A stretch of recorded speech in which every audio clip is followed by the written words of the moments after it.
Olá, começando mais uma edição do Jornal Argumento, nessa terça-feira, uma terça-feira muito complicada. Policiais civis invadiram ontem o plenário da Assembleia Legislativa e dizem que só vão sair se realmente houver uma negociação, um atendimento das reivindicações. Caldas Novas, fazendo aí um balanço, mais de 170 entre furtos e roubos lá na cidade que aconteceu nesse período feriado. E o Ministério Público Federal quer aumentar a pena de Carlos Cachoeira.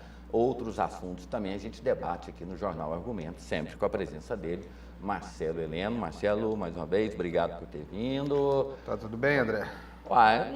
É meio complicado dizer que numa situação dessa, um país em caos, os direitos humanos da OAB reclamam sobre a arbitrariedade, sobre essa questão aí do ato midiático, a Polícia Civil invadindo o plenário da Assembleia, por um aspecto aí, digamos que um tanto quanto preocupante. E isso é reflexo daquilo que a gente tem falando, da falta de, acima de tudo, de autoridade, de lógica que o país atravessa, né? A lei parece que é que nem bula de remédio, né? É uma referência. Segue se você quiser. Se você quiser fazer diferente, você faz. Então, nós temos ritos aí que não são obedecidos. Nós falamos aqui sobre essa discussão que foi histérica no final de semana, especialmente pela militância petista, comparando o Supremo a um tribunal de exceção, que é profundamente absurdo. Embora a gente já tenha reconhecido aqui o ato de marketing do presidente do Supremo, Joaquim Barbosa, de decretar a prisão dos condenados no dia 15 de novembro, justamente proclamação da República. Totalmente desnecessário, poderia ter sido dia 14, poderia ser ontem, dia 18. Ou poderia ser na quarta-feira já mesmo. Na quarta, exatamente. Exato. É coisa que não faria diferença alguma no processo. Né? Até mesmo porque quem já tinha fugido já tinha 45 dias. Já tinha fugido, e quem já tinha decidido se entregar, ia se entregar mesmo. Coisa semelhante que vai acontecer com a possibilidade, com as novas prisões sendo decretadas aí. E permanece ainda aquela coisa, quem puxou esse debate, é bom lembrar isso, que era uma disputa política, uma questão política, foi exatamente o José Dirceu, na época da denúncia do Mensalão. Para justificar, ele negava a existência do esquema, sempre negou, renunciou, mas tem aquela célebre capa da Veja, né? Com a frase dele, eu não saio, exato. E 2 semanas depois ele tinha caído, né? É preciso dizer também, é preciso relembrar, porque nós somos contadores de história, você que fala isso, né, André? Jornalista. A gente testemunha muita coisa e quem tem a memória um pouco mais privilegiada se lembra bem que o projeto de eternização do PT, primeiro na criação do PT, quando o PT foi fundado, o Lula, isso aí está no YouTube, quem quiser pode pegar, tem uma entrevista célebre dele no Canal Livre, dizendo que o PT tinha um projeto de poder. Sim.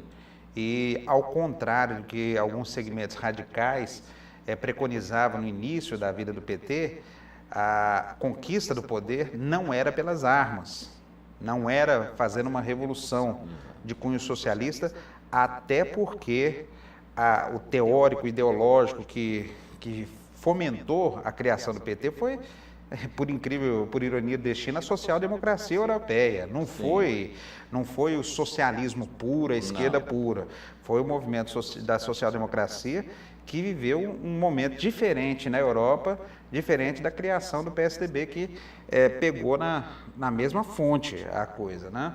Inclusive eles pegaram parte da história francesa, quando teve aquela Revolução Francesa, que nasceu sem liderança, só que eles criaram uma liderança. A Revolução Francesa, ela veio da rua, do povo. Mas ainda na criação o PT tinha muito e ficou muito essa coisa dos movimentos sociais que se articulavam dentro do partido, decisões que eram tomadas conjuntas. Na vitória de Darcy Accorce aqui, que foi a primeira grande vitória do PT em Goiânia, as pessoas, eu me lembro muito bem de pessoas que participaram da campanha, falando da coisa muito aberta, muito democrática, que era a campanha toda, onde se discutia tudo, até a que cor vai ser a camisa do Darcy no debate do dia tal, ou no programa da televisão tal, por que tem que ser assim. Até isso tinha um grupo que discutia para definir. Então, o PT sempre foi isso, de um partido orgânico e fomentador de debates, nas mínimas coisas. Daí surgiu até aquela conversa de que o petista, aquele arraigado mesmo, ele adorava marcar uma reunião para não concluir, para marcar outra para prosseguir a discussão. Marcava reunião para desmarcar a reunião. Mas dentro desse projeto de poder, o Lula, que foi o candidato PT toda a vida à presidência da República, tentou várias estratégias e chegou a um ponto que o que vingou foi o Lulinha Paz e Amor, que veio uma composição com setores conservadores, a retirada da sisudez, da fisionomia do Lula, Sim. certo? A eleição, uma eleição bonita, emocionante do Lula, que foi em 2002. Sim. A reeleição com uma carga emocional muito grande também, por razões diferentes, inclusive, em função do mensalão em 2006. Não só do mensalão, como dos aloprados, da cueca. Que ele conseguiu reverter toda uma situação adversa que tinha em relação à sua candidatura e conseguiu se reeleger. E tinha uma popularidade bem mais baixa naquele momento e estava também sob pressão, porque naquele momento estava em xeque a postura e a continuidade do PT e muita gente que dava sustentação ao Lula estava praticamente fora. E aí, dentro desse projeto de poder do PT, de forma pragmática, o que tinha com a chegada de Lula à presidência da República em 2002, é que ele seria reeleito, como de fato foi, e Zé Dirceu era o próximo da fila, certo? Dilma não existia enquanto projeto de eleição, projeto político. Foi o plano B, ou plano D, que Lula teve que usar, porque as principais figuras do PT estavam envolvidas de uma forma ou de outra com o caso mensalão e a avaliação.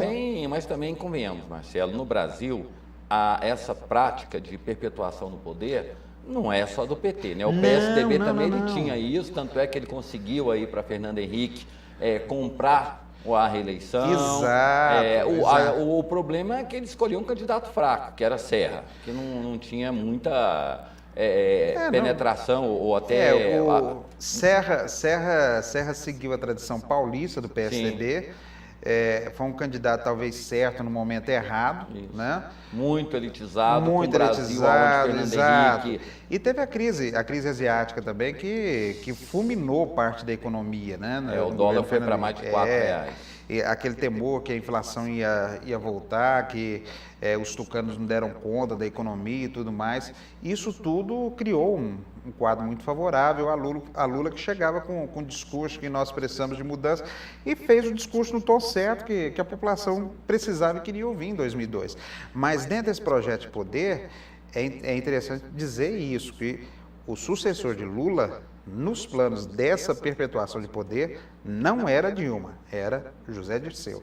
E foi ele que puxou toda essa história da disputa política para justificar a não existência do mensalão. E desde essa época, lá por volta de 2004, 2005, os militantes do PT vêm desenvolvendo esse argumento de que o mensalão é um fato que vem sendo tratado eminentemente como político, como se não houvesse nenhum tipo de desvio, como se não tivesse nenhum crime investigado, como não se tivesse uma atuação do judiciário em cima. Isso é só para montar um quadro para refrescar a memória de como nasce essa discussão do político em torno do julgamento mensalão. Agora, observando alguns fatos, Marcelo, a gente tem que analisar o seguinte, que o Lula, ele tem um apelo popular muito grande, ele representa a grande parcela do povo brasileiro que um dia sonha. Quem imaginaria que um presidente da República seria eleito sem um diploma, que tivesse uma facilidade de se comunicar com o cidadão, aonde o cidadão se sentia parte do governo também, porque o governo do PSDB era muito elitista, Fernando Henrique, com aquela coisa toda aquela postura que ele tinha de cada, digamos assim, cada pronunciamento dele era muito cercado com algumas palavras, inclusive ficou ridículo na reeleição de Fernando Henrique, quando ele montou num bode lá, num jegue, pôs o chapéu de cangaceiro, as pessoas sabiam que aquilo lá não era o perfil de Fernando Henrique, e assim, ele foi precursor desse projeto de se aproximar do governo, mas ele não tinha o estilo, e Lula teve. Agora... Não, e é interessante que o Fernando Henrique foi reeleito sem fazer praticamente comício nenhum na eleição. Foi reeleito no primeiro turno, com a custa da estabilização da moeda, tudo. É o real. Sem fazer, é o real que nós temos até hoje aí. As bases da economia, isso que o PSDB alega, é real que os fundamentos, os grandes fundamentos da economia que vingam, vigoram e dão certo até hoje, foram plantados naquela época, e isso é real. É claro que é inegável os avanços, especialmente nas questões sociais que os governos do PT trouxeram para o país, mas a gente tem que pensar nisso, que tinha uma eternização do poder, você lembrou bem do PSDB, que de certa forma foi por água abaixo com a morte do Sérgio Mota, que era o grande articulador, o grande fazedor de tudo nos bastidores do governo Fernando Henrique. E agora nós vivemos uma outra tentativa de perpetuação do poder que vem dando certo já com 3 mandatos, que é essa do PT na esfera federal. Agora, Marcelo, uma coisa que me chamou a atenção, né? Na segunda-feira, as pessoas foram às ruas como se nós tivéssemos conquistado uma Copa do Mundo, né?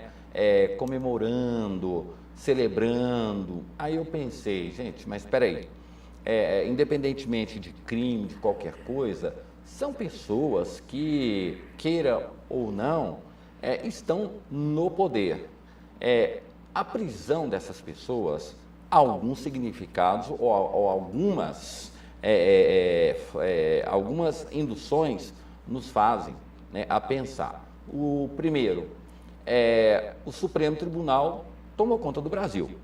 Ações iguais a essa de Joaquim Barbosa, respaldada pelo aplauso do cidadão, a justiça também, ela pode cometer injustiça a pretexto da justiça, porque as pessoas estão aplaudindo essa atitude de Joaquim Barbosa, mas não sabe o que vem por aí. Então já é um fato aí que a gente já se preocupa. E eu acho que a maior preocupação que a gente deve ter nesse processo é que a gente deveria estar lamentando, porque nós estamos colocando os nossos governantes na cadeia. E o que vem por aí? Né? Mas essa explicação da reação da população, eu concordo plenamente contigo. Mas tem outra, quase um grito mesmo contido da população, porque, pensando naquela expressão do eterno presidente, né? Nunca antes na história do Brasil você viu tanta gente importante sendo presa junto, sendo condenada junto por desvios cometidos com a gestão, com esse risco. Isso aí nós já fizemos a observação aqui. Eu não tenho problema nenhum em afirmar isso. O julgamento é perfeito? Não é. Acho, inclusive, que aquela utilização da teoria do domínio do fato, que foi a utilização de fatos testemunhais, de relatos testemunhais, e em cima disso você induz que nada poderia ter acontecido sem o mando do José Dirceu. Seria isso. O princípio da indução, ou seja, não há provas, mas pela lógica, pelo encadeamento dos depoimentos que foram, alguns levando a crer a participação do José Dirceu, e aí os juízes, né, aceitam a teoria de que o sistema funciona assim. Então, quem está nesse lugar aqui, essa peça aqui da engrenagem, presume-se que ela sabia de tudo, ela que comandava tudo. É isso que gerou a condenação de José Dirceu. Essa utilização da teoria do domínio do fato, eu acho plenamente questionável. Acho ainda, isso aí eu já falei várias vezes, o José Dirceu ele tem todo o direito do mundo de lutar contra isso, Sim. de recorrer, de buscar reconhecimento disso em tudo quanto é parte. Agora, isso vamos tirar de lado, aí voltamos a outro. Dizer que ele é um preso político, que não foi levantada nenhuma evidência, que não foi feita nenhuma investigação, que o Supremo não chegou nenhum juiz, que não teve embasamento para isso e que o Supremo virou um tribunal de exceção, isso há uma diferença enorme, enorme. Ele não pode ter virado um tribunal de exceção de ditadura, porém, partindo-se do mesmo princípio daquela operação que teve Tarja Preta aqui em Goiânia, que Samuel Almeida Samuel Belchior. Deu problema com Samuel Almeida, ele foi confundido na rua. Exatamente, Samuel Belchior. A Polícia Federal, ela não incluiu no inquérito porque não existiam ali provas concretas. Existia o quê? Algo que pudesse, a presunção, né? Presumia-se que ele não estava participando desse processo. Da mesma forma de José Dirceu. Não há uma prova cabal, não estou defendendo José Dirceu, muito pelo contrário. A gente defende aqui o direito da democracia e do próprio cidadão, que amanhã pode estar nessa situação, porque nós também podemos estar, né? Então, essa coisa de ir muito com o modismo, talvez as pessoas elas fiquem até chateadas com a nossa forma de falar, mas a lei ela é para todos. Da mesma forma que hoje está se cometendo alguns equívocos em alguns atos, amanhã ou depois nós poderemos ser vítimas disso também. E é bom que a gente tenha um poder judiciário respeitado dentro do embasamento da lei. Aí dentro da sequência do marketing que foi feito aí, já falei desde o início aqui, fiz essa ressalva. Acho que o chegada ao fim do julgamento mensalão é um avanço para o país, do jeito que está sendo, com o governo não querendo participar, não querendo defender, não querendo entrar na defesa, não querendo questionar o presidente Supremo. O presidente Lula, que ontem, na segunda-feira, foi questionado mais uma vez, foi chamado a falar, ele falou, não, eu só vou falar depois que terminar tudo. Ele já está jogando qualquer declaração para o ano que vem. O Lula também não quer participar disso. Para que ele vai chamar a atenção para uma coisa que ele já se livrou lá atrás, certo? Ele não vai querer isso. Então, existem posicionamentos que são muito, são sintomas de maturidade. Isso não impede também a cobrança que vai ser redobrada em cima do Supremo agora para que o mineiro também venha à tona, que o caso do Arruda seja julgado e que outros escândalos sejam julgados. Aquilo que falei, o que chama a atenção do mensalão é o ineditismo pelo tamanho da ação. Não dá para afirmar que é o maior escândalo de corrupção do país, como se apregou, inclusive, pelo Ministério Público Federal, que são tantos e tantos que o Brasil tem, mas tem o ineditismo pelo fato de ter sido levado até o final com tanta gente envolvida e também, justamente por isso, foi um escândalo que chegou às barras da justiça e levou alguém à condenação. E é esse grito que o cidadão, às vezes até de forma desinformada, vai para a rua para dizer, é como se fosse uma resposta que ele dá em nome da sociedade. Algo precisa ser feito. É o recado que ele está mandando. E vamos colocar nessa fila Jader Barbalho, Renan Calheiros, José Sarney, tantos Maluf, tantos que também deveriam chegar às barras do Supremo Tribunal Federal, porque quem é que não sabe, né? Inclusive criou aquele jingle, o Maluf ele rouba, mas faz. Então, ou seja, a lista André, é grande.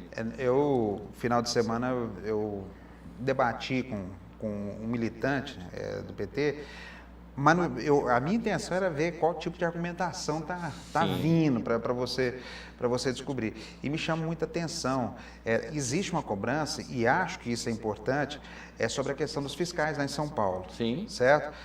Só que aí o petista fala assim, os fiscais do Kassab, ó, peraí, os fiscais do Kassab, que são fiscais de carreira, estavam atuando junto com o povo do PT também. Exato. E aquilo que eu falei desde o início, o tiro do pé que o Haddad está dando é justamente esse. Você não pode partidarizar uma investigação. Sim. Hoje a corrupção ela está arraigada em vários círculos e se você começa uma investigação, você tem que ir até o fim, certo?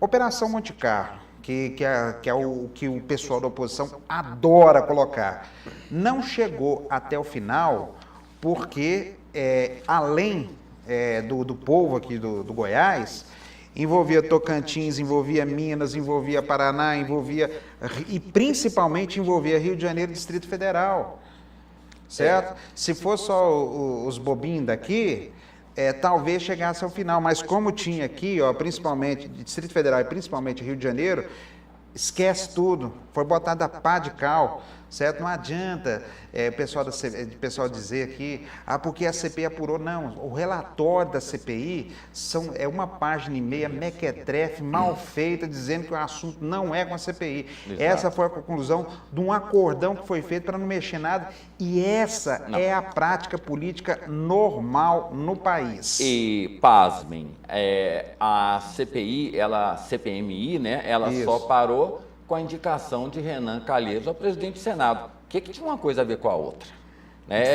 Chegaram a um acordo ali, não vão mexer com o PMDB, inclusive flagraram um deputado mandando mensagem para governador, fica tranquilo, tá? Aqui está tudo dominado, não sei o quê. Mas agora... O deputado foi Cândido Vacareza, líder do PT na Câmara. Exato. Agora, assim, o que a gente fala e o que a gente espera é que nós tenhamos justiça para todos e que um fato igual a esse não seja um fato só pontual, mas que seja um fato corriqueiro e que a gente não levante essa bandeira e pare por aí, né? E um detalhe, a gente não pode partidarizar essas coisas. Porque a investigação tem que ser tratada nas raias da justiça e acabou. Voltando à Operação Monte Carlo, é um absurdo que você pegue, eu não estou inocentando ninguém não, viu? Eu queria deixar isso bem claro, mais uma vez. Você pega um telefone do governador de Goiás com o Carlinhos Cachoeira, pronto, ele tem culpa no cartório. Não quer dizer nada um telefonema. E você lembrou bem, o Samuel Belchior tinha telefonema que não queria também dizer nada com o objeto da investigação, certo? O relatório da Polícia Federal em relação à Operação Monte Carlo, desde o início, quando eu estava numa emissora de rádio, nós somos os primeiros a dar a notícia de que o Carlinhos estava preso, que tinha a investigação em curso. Mas deixa eu puxar a lenha para minha sardinha, que eu tive uma informação às 5 da manhã que a polícia estava indo prender o Carlinhos Cachoeira, eu tuitei 5h15 da manhã. Pois é. Mas no rádio eu fui na frente. No rádio foi você. Aí, o procurador, o doutor Daniel Salgado, me parece que estava à frente, Daniel Rezende, desde o início, quando a gente fez a primeira entrevista mais longa com ele, para falar sobre o assunto, e já tinha um zoom, tudo, escuta, a investigação é sobre políticos, envolve política? Ele falou, não, a investigação é sobre jogo, existem citações a políticos. Tanto é que, do ponto de vista da política, o efeito maior que foi em cima do Demóstenes não foi em si pelos crimes investigados pela Operação Monte Carlo, muito mais pela lorota que o Demóstenes contou para os colegas no plenário do Senado. O que acabou com o Demóstenes, primeiro ele tinha um histórico de rixa com a bancada governista no Senado, a ponto de ficar de dedo em rixa com Sarney, perturbar muito. Ele já tinha um histórico que não o favorecia e ele posava dentro da bancada ética. E essa bancada ética que envolve Randolfo Rodrigues, que envolve Pedro Táxi, que envolve Pedro Simon, que envolve Jarbas Vasconcelos, Eduardo esse povo, Suplicy, Cristóvão Buarque, Eduardo Suplicy, essa bancada que é chamada de ética no Senado, chamou o Demóstenes para conversa, falou, o que está havendo, moço? E o Demóstenes falou, não, vou provar tudo, e não provou patavina nenhuma, porque não tinha como provar. O que derrubou o Demóstenes foi o fato dele não ter sustentado uma versão dentro do Senado e já ter esse histórico de rixa com figuras importantes do Senado. E a única coisa que dá cassação é o tal do decoro, né? O Demóstenes Torres, ele fez uma declaração em público que nunca teve nenhum tipo de envolvimento com Carlos Cachoeira, e a apuração, até mesmo o trabalho da Polícia Federal, provou que realmente ele tinha uma relação. Então, ali acabou mentindo e ali já dá a quebra de decoro, comissão de ética e até mesmo a questão da cassação. Mas dentro desse assunto, Marcelo, o Ministério Público Federal pediu ontem que aumentassem as penas de Carlos Cachoeira e mais 7, né, entre eles o ex-vereador Vladimir Garcia. Num primeiro momento, Cachoeira foi condenado a 39 anos e foi pedido para que aumentasse para 50. Vladimir, né, Garcês, ele foi condenado a 7, foi pedido para que aumentasse a 9, todos em regime fechado. Segundo o parecer do Ministério Público Federal, realmente houve uma condenação, realmente houve um procedimento legal, mas de acordo com a repercussão, de acordo com a forma, até mesmo com o confronto que eles fizeram com o Judiciário, merecia uma pena maior. Então, o Ministério Público Federal já entrou ontem com uma ação pedindo para que seja aumentada essas penas. Seja feita uma revisão, né? Exatamente. Agora é uma coisa meio complicada, porque transitado e julgado, se bem que ainda não foi... Não foi porque está em grau de recurso, Exatamente. por interesse dos próprios réus, né? Exato. No caso por exemplo, dos mensaleiros, que já foi transitado e julgado, eles podem ser beneficiados, prejudicados, mas não. Mas no caso dos mensaleiros é diferente, porque eles já foram julgados em primeira e última instância. Já julgado, então, eles não têm... Transitado e julgado. Eles não têm os recursos que eles tiveram direito foram os embargos, Sim. que foram questionamentos dos próprios, do conteúdo dos próprios acórdãos, né? Exato. Então, os embargos de declaração já foram para o espaço, já foram resolvidos, e tem os infringentes agora, que ficou para o ano que vem. E depois desses embargos infringentes, todos esses, aí, segundo o Supremo, vão julgar aí o mensalão mineiro. E Marcos Valério... De novo? De novo. Agora, o Marcos Valério ele pode influenciar na diminuição da pena de alguns, né? Porque, assim... quem já foi julgado, a pena não pode ser aumentada. Só pode ser aumentado porque está discutindo ainda José Dirceu se ele participou ou não de formação de quadrilha, Delúbio Soares. Se constatar, aumenta a pena. Mas o próprio... Né, mas é parte da pena que está sendo revisada. Isso. O José Dirceu, por exemplo, está condenado a 10 anos e 10 meses. Por enquanto, ele tem 7 anos e 11 meses garantido, que dá semiaberto. Isso. Se ele perder o recurso, volta a ser os 10. Pelo menos empate. Se ele for condenado como formação de quadrilha, aí aumenta a pena. Aumenta a pena, e se aumentar um pouquinho mais, se ele tiver mais um mês de pena, ele tem que ir para o regime fechado mesmo, né? E o Marcos Valério, no caso, não tem escapatória, ele está condenado a 40 anos. Exato. Ele pode reduzir para 37, o que, venhamos e convenhamos, refresca o quê? Cara pálida nessa história. Ele vai cumprir 1/6 da pena. Exato. Então, você pode botar... Quem vai cumprir 6, cumprir 7... diferença nenhuma, praticamente. Até mesmo porque a fortuna toda que ele já tem vai... Como o caso de Georgina, Lalau... E um ponto que eu não consultei a bola de cristal, não. Eu fui atrás de uma pessoa do meio aí. Uma coisa que me intriga também é que tem um aspecto que pouca gente está dando bola. Nas sentenças proferidas pelo Supremo, tem umas multas lá. Sim. Você viu, sabe quanto que dá hoje, mais ou menos? Valores astronômicos, né? Porque dá mais de 22 milhões de reais. Porque é dias multa, né? Que pode ser convertido em salários ou salários mínimos. Mas já tá definido lá. Isso não é de agora, não. Aconteceu no caso do Lalau, lá em São Paulo, na construção do TRT. Recentemente, o senador... Cristóvão, Não, o Luiz Estevam, né? Luiz Estevam, ele negociou justamente o que ele teria que devolver, a parte de devolução e a parte de multa e tudo mais. E aí, o interessante é isso, o que eu constatei, falei, e aí, cara pálida, os caras não pagaram, ninguém vai pagar, ninguém saiu por aí fazendo galinhada para arrecadar fundo, nem nada. Teve até algum movimento, mas não se sabe o que deu, não existe balanço. Fala, não, isso aí não tem nada a ver uma coisa com a outra, não, porque a legislação não vincula uma coisa com a outra. No ato, e aí é outro detalhe que Joaquim Barbosa vai ter que definir nas cartas de sentença, é a forma de recolhimento das multas.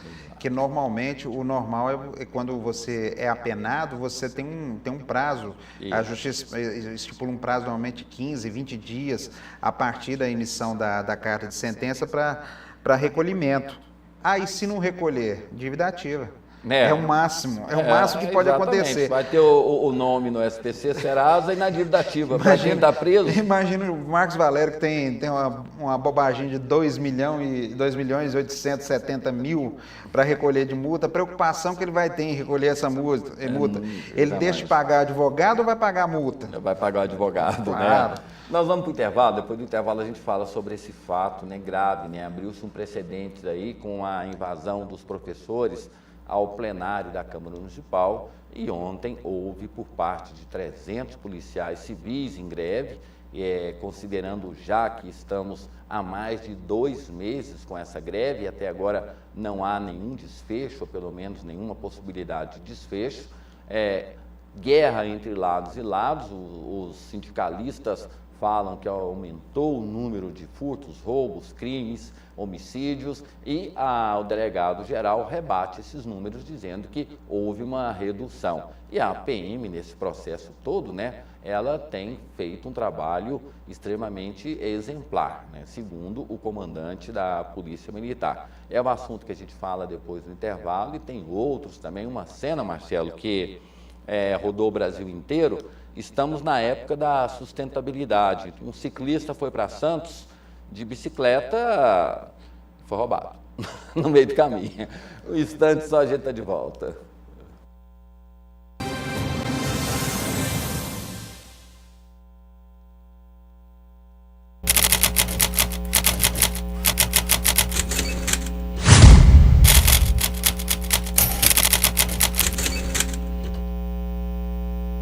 As suas manhãs têm mais informação, opinião e a cobertura completa dos fatos do dia no Jornal Argumento, na TV Capital, canal 32 e NET, canal 21.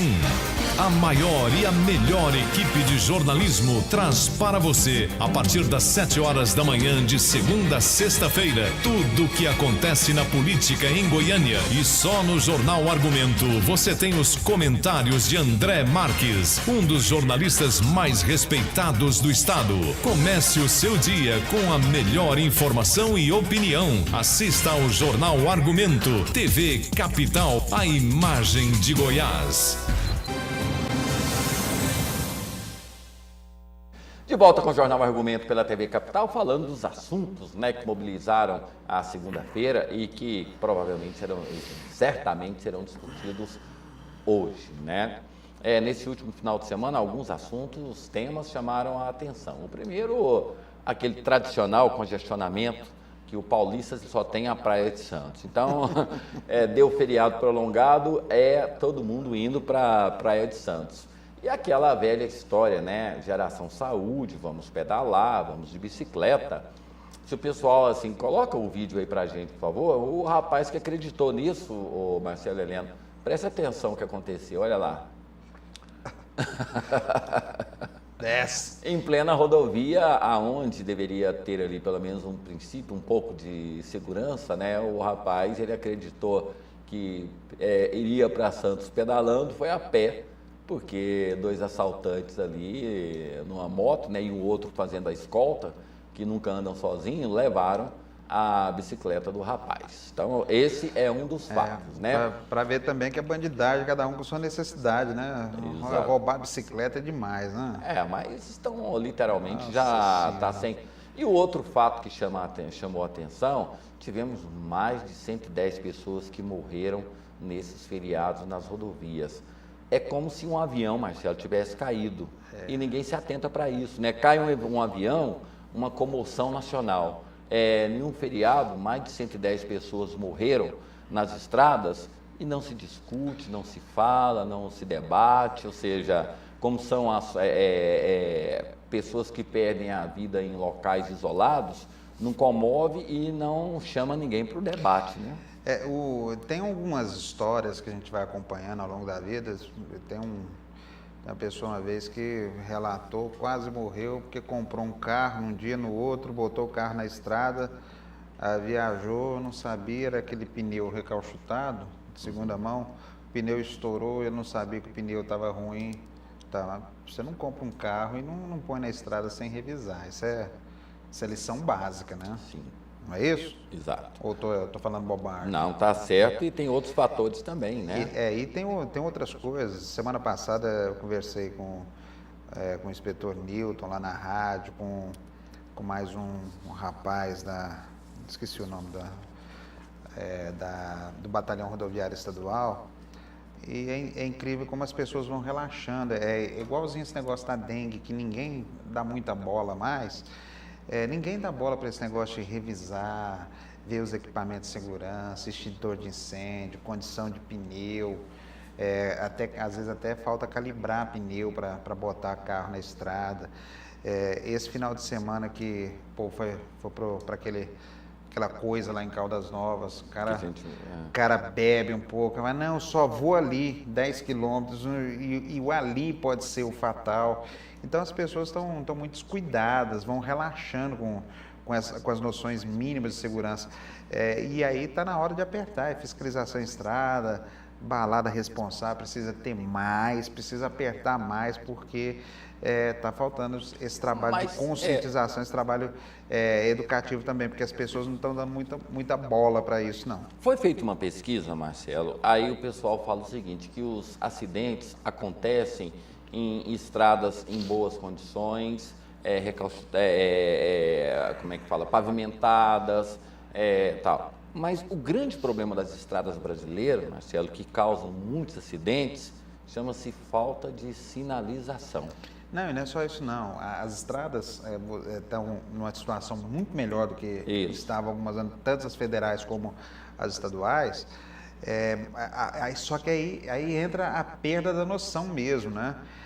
O interessante, tem essas motos mais potentes, de 500 cilindradas, sim, certo? Tem muita gente que está... Muita gente não, tem um público para elas aqui, tem gente comprando e tem gente sendo pega na estrada mandando 250, 300 quilômetros na moto. Aí você vai gente com formação boa, sim, consciente. Mas o que é isso que você está fazendo? Aí ele fala assim, não, eu estou experimentando a sensação de liberdade. E não vê o risco que está colocando a própria vida e a vida dos outros. Estrada não é lugar para isso. Agora deveria haver por parte do governo uma fiscalização maior, principalmente essa questão de, acho que é fundamental, né, você sinalizar, porque muitas estradas com curvas muito fechadas e você não tem um alerta antes, né? Às vezes quando você entra na curva que você percebe que ela é fechada, estreita e de muito trânsito. Mas, infelizmente, se caísse um avião nesse final de semana, estaríamos todos discutindo esse assunto. Mas como o número de pessoas que morreram foi bem parecido ao número de um acidente de avião, aí entra na estatística, né? Foi mais violento, foi menos violento, teve menos mortes, teve mais mortes, e aí fica esse debate todo. Mas vamos falar um pouco, Marcelo, sobre falar essa questão... estatística, né?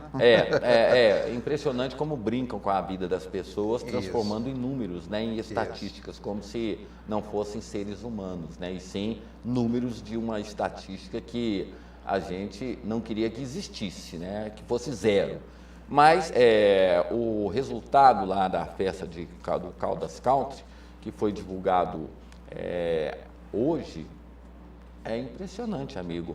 Mais de 170 assaltos, roubos, fora aquelas pessoas que não fizeram as suas ocorrências. Então, ou seja, o número da violência também chegou no evento. Mas pelo menos até agora nós não tivemos nenhuma daquelas cenas desagradáveis que a gente viu no ano passado, né? Atentado violento ao pudor ali. Deprimentes, né? Pelo menos parece que os organizadores cuidaram um pouco mais dessa estrutura.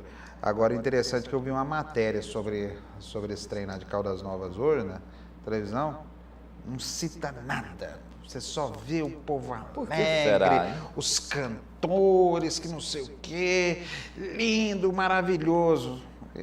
Jornalisticamente, esse tipo de cobertura continua sendo deplorável. Inclusive tem uma... Isso, aliás, não é cobertura jornalística, não, está muito mais para assessoria de imprensa do evento que tudo. Não que não tenha que mostrar esse lado que é bonito da festa, que é bom mesmo, é emocionante ver Chitãozinho e Chororó mostrando todo o seu talento, no vigor ainda da forma, cantando bem, aquelas saradonas lá da Bahia, a Ivete, a Cláudia e tal. É bom ver, faz bem para a saúde, tudo. Mas tem um outro lado também, onde tem aglomeração de gente, tem problema, e isso tem que ser mostrado também. Exatamente, até mesmo porque, né, para que as pessoas tenham essa precaução. Inclusive tem Para as pessoas saibam que do jeito que está sendo mostrado hoje, eu posso ir no ano que vem, que é lindo e maravilhoso, e não é. É igual você tem a mesma perturbação. Nós que já estamos meio com a idade meio avançada, né, André? Mas experientes. Eu imagino que você seja igual a mim. Eu não tenho paciência para uma vez eu caí na besteira de ir na festa pecuária. Isso há muito tempo atrás, mas estava tão cheio o Parque Nova Vila, mas tão cheio, que você entrar no corredor central, você nem precisava usar as pernas, não. O povo já te empurrava, você ia no meio da... Eu não dou conta disso mais. E o grande problema é que muitas pessoas não assistem aos shows, né? Elas estão ali com outros interesses, né? Exato. Seja qual for. Menos isso. Agora, questão da segurança pública no estado de Goiás, Marcelo. Os policiais, durante a manhã de ontem, ficaram na porta da Assembleia, ameaçando invadir o plenário, se não houvesse. Esperaram até às 5 horas da tarde, deram um prazo para o governo. Se o governo não se manifestasse, eles iam invadir o plenário. E a gente revive aquele filme. Tem uma foto aí no momento em que o pessoal estava do lado de fora, né? Pode colocar no vídeo aí, os policiais civis aí do lado de fora, esperando até às 5 horas da tarde que o governo se manifestasse sobre as reivindicações dos policiais. Como não aconteceu, por volta de 5h40 da tarde, por aí, 300 policiais invadiram o plenário da Câmara e tomaram assento ali dos deputados e disseram que de lá só sairão se for atendido o que eles querem. Eles querem um piso, né, um salário de R$ 7.250. Porque, na verdade, eles estão cobrando posicionamento do governo. O governo já se posicionou dizendo que não tem condição de cumprir. Eles querem o cumprimento da... Exato. Eles pleiteiam ali... O impasse continua do mesmo tamanho, né? Eles pleiteiam ali um reajuste da ordem de 130%, ou seja, o salário passaria a R$ 7.250, proporcional ao salário do delegado. De um outro lado, o governo diz que não pode conceder, porque se conceder a essa categoria, tem que conceder a todas. E o Estado não está, nesse momento, em condições de gastar mais em função da lei de responsabilidade fiscal. O impasse permanece, já vão aí para mais de 2 meses de greve, e o cidadão pagando, né, as delegacias fechadas, e agora resolveram radicalizar. 120, né, por cento? 130% de aumento. É considerável, né? O secretário... Inflação de 6? 6,5%. Considerável. E ainda pedem também um abono de produtividade. Agora, aí tem no meio disso uma incapacidade de interlocução do governo também, de colocar o seu posicionamento de forma mais vigorosa também. Não tem nem a capacidade de interlocução, nem de negociação. Parece que está se dando tempo para ver se cansa, o que é profundamente lamentável. E essa briga aí das ocorrências, que virou mais um objeto de marketing, né? Nessa segunda-feira, o principal jornal da cidade jornal diário da cidade trouxe na manchete que houve aumento, segundo os números mostrados, em 10, 14 grupos de ocorrências policiais e atribuindo a sensação de insegurança da população a greves policiais civis. Isso é ridículo. Essa argumentação é ridícula. Não que não seja importante, a greve dos policiais, a ausência da Polícia Civil, ela aumenta essa percepção da insegurança. Não, a percepção não, o crime, né? Agora, que as pessoas estão se sentindo inseguras, isso vai bem diante dessa greve.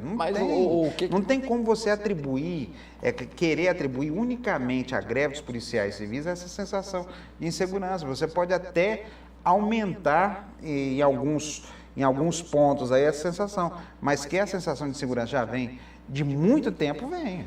Agora, um fato que chama atenção, Marcelo, nós sabemos que alguns veículos de comunicação foram responsáveis aí por um processo de desgastes da polícia, né? Todos nós sabemos disso, foi acontecendo, tal. Agora, o que eu não entendo são os policiais que estão em greve oferecerem a esse veículo um documento que é um documento interno, para uso interno, para estatísticas internas, e esse mesmo grupo ter combatido esse veículo, inclusive naquele episódio que foi feita uma matéria, que acharam lá 25 caixas de cerveja em garrafa, e a repórter disse que foi feito um almoço de confraternização com 5 agentes, e eles beberam 25 caixas de cerveja.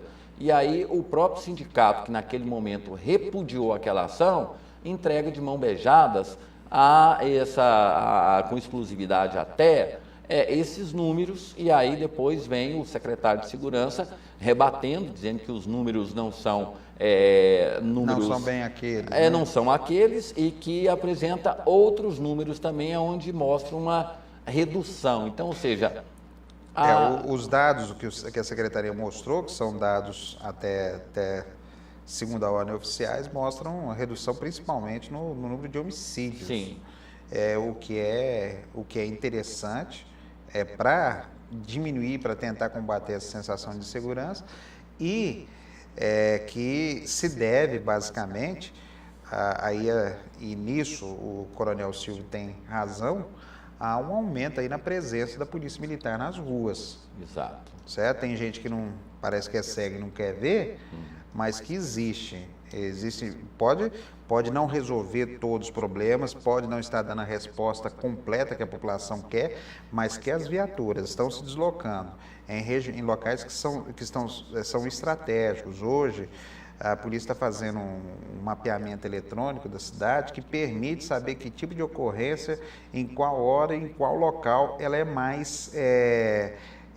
ela acontece com maior frequência. Isso orienta justamente o trabalho do patrulhamento. Marcelo, nós temos um vídeo aqui, eu não pedi para o pessoal, mas se puderem colocar, aconteceu nesse final de semana, aí a gente fala, né? Por mais que a polícia ela esteja atenta, esteja atuando, alguns crimes acontecem sem a menor possibilidade de que a polícia possa fazer algo. Foi o caso de uma boate que aconteceu um disparo, a gente deve ter essas imagens aí, feita por uma câmera do sistema interno, aonde uma pessoa que há uma semana e pouco, ela havia matado o irmão. E nesse final de semana, matou o outro irmão. Agora, sim, de uma forma em que qualquer ação policial, por melhor que ela fosse, jamais ela conseguiria detectar. Então, assim, essa questão da violência, fala-se muito na violência, mas está muito ligado a essa questão de tráfico de drogas, está muito ligado a acertos de conta. Tá aí as imagens, dá uma observada, Marcelo. Esse camisa branca, ele teve o irmão na semana passada morto por aquele lá, camisa cinza. Olha a frieza como o rapaz, como é que a polícia pode prever que um fato desse vai acontecer? Olha lá, o rapaz de camisa cinza daqui a pouco a gente vai repetir com áudio, ele espera a viatura passar. Dispara e vai embora. Dispara e vai embora. Se puder repetir com áudio, ele espera, passa uma viatura da polícia, ele espera a viatura da polícia. Põe o áudio, por favor, se for possível, para que a gente possa ouvir. Olha lá, a viatura vai passar com a sirene ligada, né? Pode...